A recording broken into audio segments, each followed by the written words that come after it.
I have terrific signs here. One very simple one: it is forbidden to destroy a hospital. That should be obvious.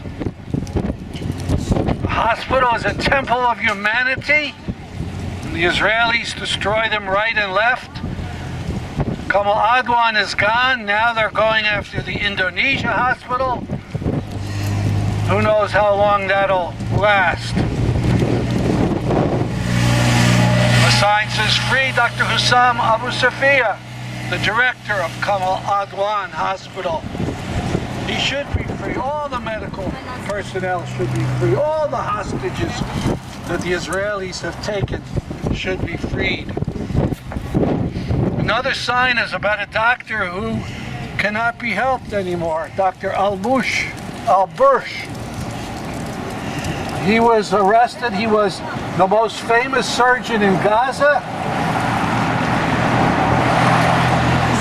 He was arrested, I think, November of 23, and then only in 24 sometime did they reveal, oh, he's dead, without any explanation. And they still haven't released his body. And he hasn't had the body released.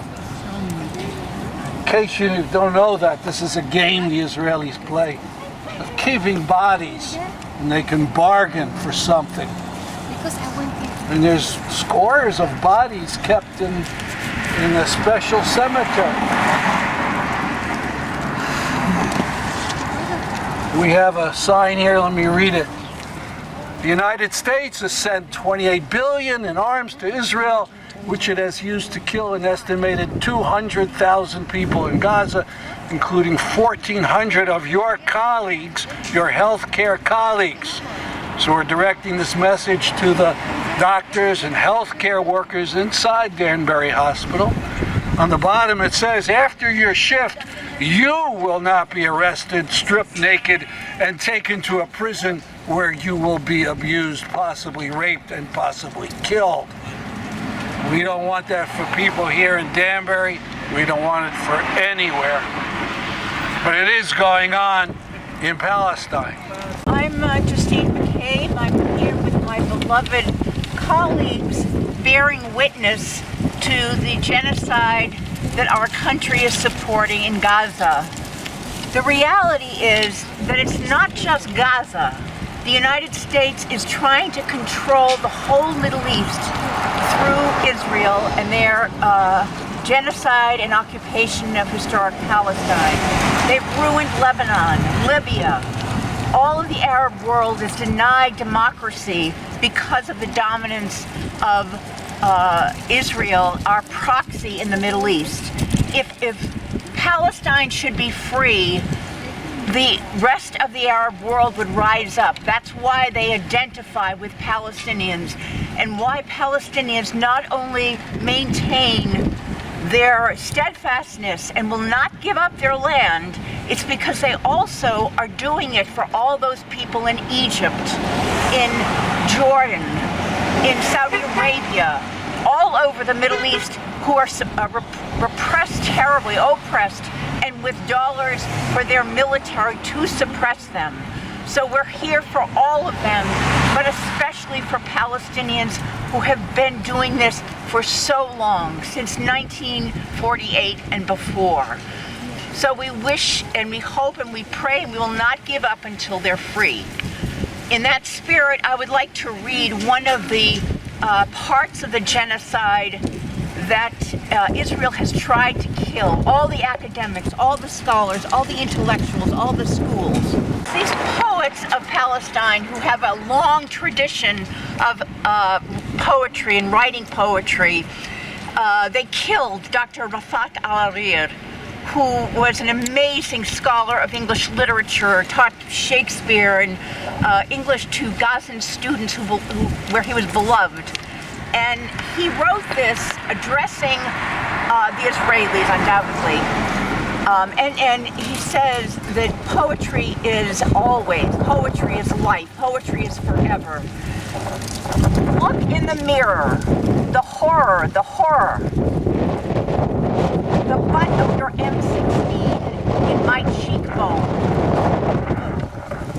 The yellow patch is left, the bullet-shaped scar expanding, like a swastika snaking across my face. The heartache flowing out of my eyes, dripping out of my nostrils. And he says, in addressing the IDF, I am your past haunting, your present and your future. I strive like you did. I fight like you did. I resist like you resisted.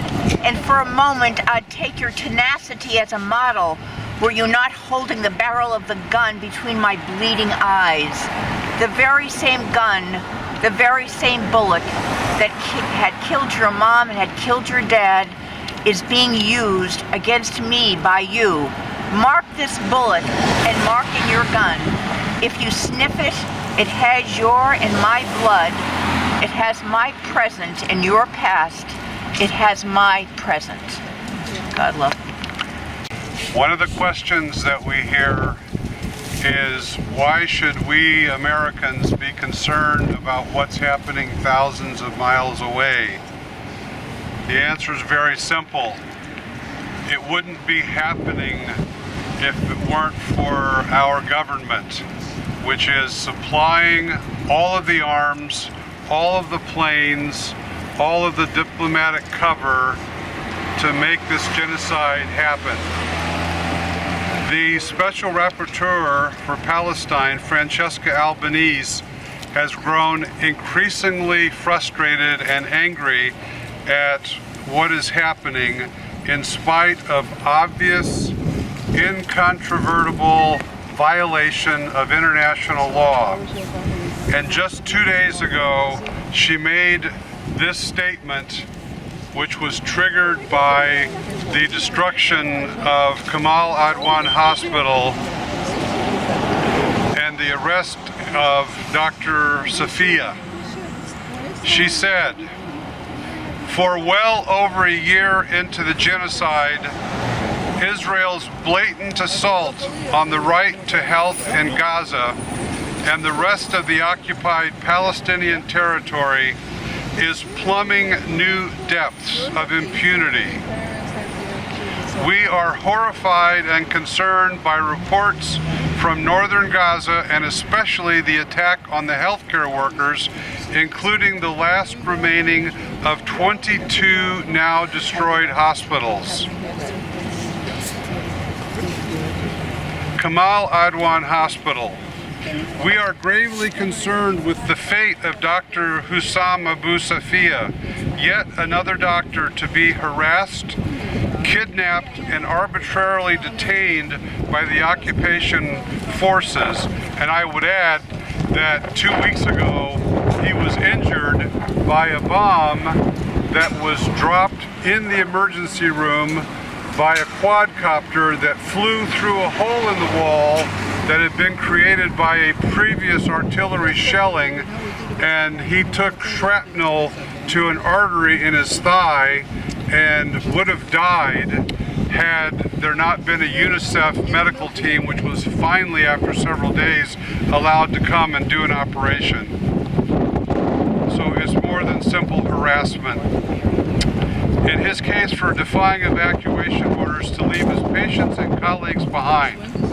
This is part of a pattern by Israel to continuously bombard, destroy, and fully annihilate the realization of the right to health in Gaza. More disturbing reports indicate that Israeli forces allegedly conducted extrajudicial execution of some people in the vicinity of the hospital, including a Palestinian man who was holding a white flag. More than 1,057 Palestinian health and medical professionals have been killed and many arbitrarily arrested. They urged Israel authorities as the occupying power to respect the right to life and right to health in Gaza. And they concluded their statement by saying, under occupation, intentional assaults on healthcare facilities have the potential to expose individuals to cruel, inhuman, and degrading treatment and may constitute a war crime. In Gaza, this is clearly part of a well-established pattern of genocide for which Israeli leaders will have to be held accountable. Well, they're not going to be held accountable unless our government holds them accountable. We don't know how that's going to happen with our current administration or with the administration that's going to take office in just less than 3 weeks from today.